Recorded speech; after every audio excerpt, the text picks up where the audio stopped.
നമ്മൾ ഈ ഒരു നാടൻ രീതിയിലൊക്കെ നമ്മൾ പറയത്തില്ലേ, പുത്തൻ പണക്കാരെന്ന് പറയത്തില്ലേ, കേട്ടിട്ടില്ലേ? എന്താ ഈ പുത്തൻ പണക്കാരൻ എന്ന് പറഞ്ഞാൽ പെട്ടെന്ന് പൈസ കിട്ടിയ ആൾ എന്ന് പറഞ്ഞു കഴിഞ്ഞാൽ ഇന്ന് ഭാരതത്തിൽ സംഭവിച്ചുകൊണ്ടിരിക്കുന്നത് മറ്റ് പല സംസ്ഥാനങ്ങളും പുത്തൻ പണക്കാരായിക്കൊണ്ടിരിക്കുകയാണ്.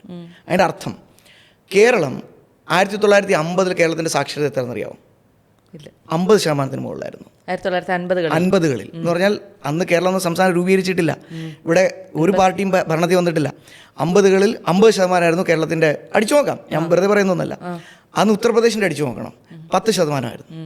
പോട്ടെ, സൗത്ത് കൊറിയ, നമ്മുടെയൊക്കെ വീട്ടിൽ വെച്ചിരിക്കുന്ന LG-യും കിയ വണ്ടിയും അവരുടെ എത്ര എന്നറിയാം? 20% താഴെയായിരുന്നു. അന്ന് 50% ഉണ്ടായിരുന്നിടത്ത് നമ്മൾ 98% എത്തി. കറക്റ്റ്. അന്ന് 10% ഉള്ളവൻ ഇന്ന് 85% എത്തിക്കഴിഞ്ഞാൽ വളർച്ചയല്ലേ നമ്മൾ നോക്കേണ്ടത്? കഴിഞ്ഞ ദിവസം ഞാനൊരു വാർത്ത വായിക്കുമായിരുന്നു.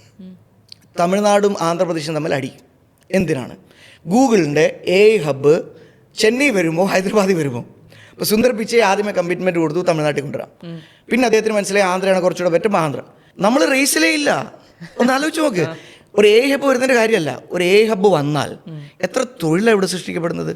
$15 ബില്യൺ AI ഹബ്ബ്. അവർ തമ്മിലുള്ള മത്സരം നോക്കിയേ.